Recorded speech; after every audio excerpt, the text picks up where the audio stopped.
Destructive forces of nature. Read the clues and solve the crossword across and down.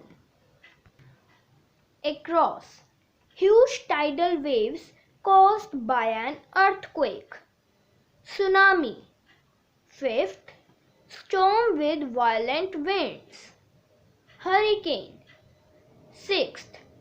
A prolonged period of months or years with abnormally low water supply. Drought. Down.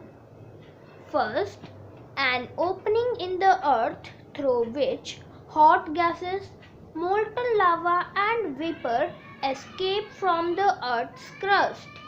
Second, shaking of ground caused by movements within the earth's crust. First answer is volcano and second is earthquake. Fourth, a violent and destructive funnel-shaped column of rotating wind. Tornado. Thank you, friends.